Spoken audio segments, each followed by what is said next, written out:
New 6 is brought to you by this station and by the Northwest Ohio Educational Technology Foundation.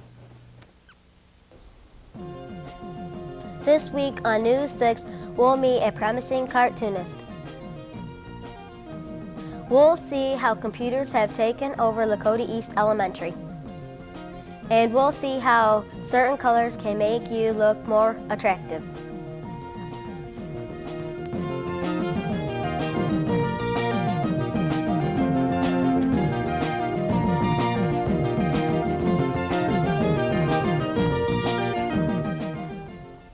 Hi, and welcome back to News 6. I'm Becky Merkel from Lakota East Elementary School in Burgoon, Ohio. Here with the story about a talented young artist is J.D. Sue Laughlin. Can you name some popular comic book heroes? Batman and Superman come to mind, but have you ever heard of the Guardian Adventure or Windstorm? If you haven't, then you haven't seen the comics of Brandon Wolf, a student at Lakota East Elementary School. Do you like comics? Reading adventures of superheroes saving the universe from the forces of evil? Brandon Wolf, a 6th grader at Lakota East Elementary School, liked comics so much he started drawing them. Making a comic is like being a superhero, or like buying a toy. When you make a comic, you can make them move in certain ways, sort of like you have it right in your hands. How'd you become a cartoonist? I started drawing about 4 years ago, and I started drawing comics about 3. And I like drawing comics because anything can happen in comic books, and I'm trying to make the best superheroes better than the ones that you buy. Brandon has never had any training in becoming an artist, but that hasn't stopped him from illustrating the adventures of such heroes as the Guardian Avenger and Windstorm, a hero who can take moisture from the air and turn it into weather forces directed at villains. I've created Windstorm, who takes the moisture from the air, and I have another character, and his name is Guardian Avenger, and he's a mutant. He was born with wings, and he can fly the speed of sound. The last comic book I made was Guardian Avenger, and it starred a guest star, Windstorm, and they fought another supervillain that I have named Blaze, who can concentrate the radioactivity around him and concentrate it into rays or beams. As he grows older, Brandon hopes to improve his drawing skills and maybe work one day for Marvel Comics. That's quite a super goal for a super talented artist.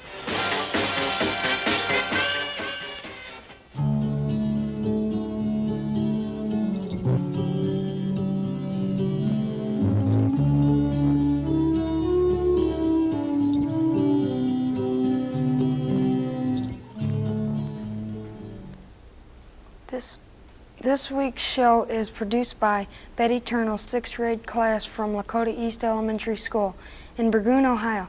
Burgoon is located in Sandusky County, about 20 miles southeast of the city of Bowling Green. The city was founded in 1830, and its present population is around 260 people. Now here's Carla Fiesel with an apple of a story.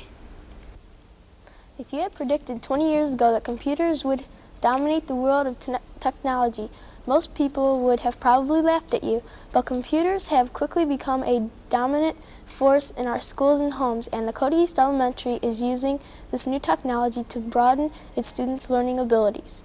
Adults remember learning math by counting on their fingers. Technology has changed all that, bringing computers into the classroom.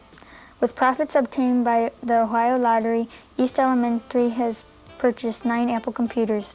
To maintain our state standards, we needed computers in our elementary school, and we are now meeting the requirements necessary. We have all children in grades K through 6 are getting hands-on experience with the computers, and some have time in free time. If they have extra time during the day when their work is finished, they can feel free to come to the library and have special time to use the computers to their own discretion. What do kids learn with computers? We have computer programs that are used with our curriculum. They are curriculum-based. They are spelling and math. We have language arts. We have many game programs that are all educational material. We have quite a source of poetry, library skills, and almost any type of history, government, and advanced math. The computers make learning a little more fun than just sitting in a classroom. Students at East Elementary use their computers to print messages, even to play games. But the overall goal for the school is to give the kids basic training they need to operate computers. Who wants to go back to the past where people counted on their fingers, when computers make learning that much easier?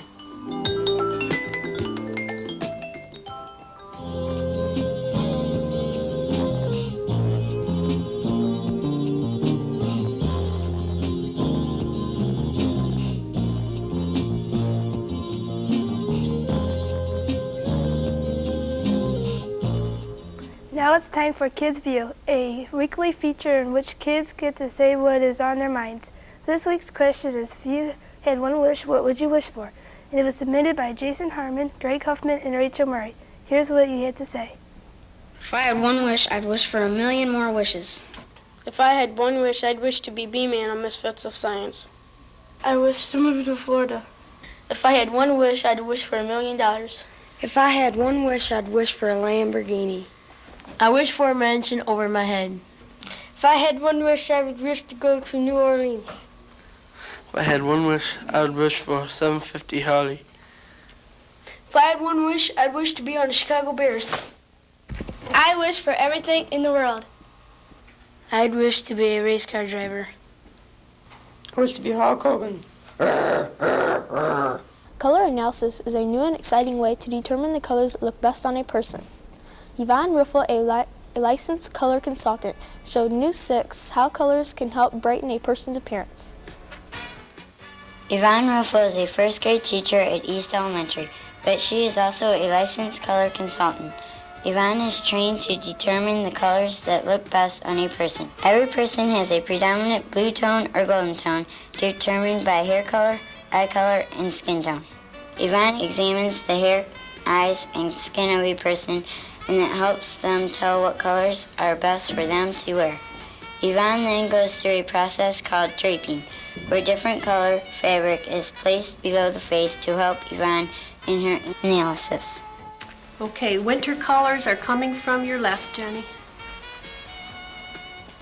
Pure white. Okay, here comes an icy pink.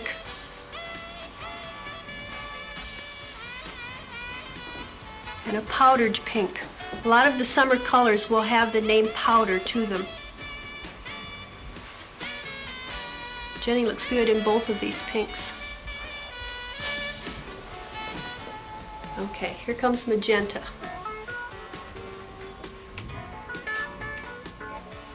We're going to compare that to a rose pink. It's a really bright color, and then we're going to do a real pastel.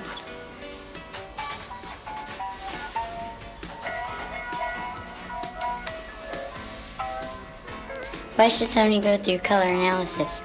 Somebody should go through color analysis, Jenny, because you want to look your best. If you look your best, you feel good, and people feel good about you. That's all for this week's show. We hope to see you again on News 6 real soon.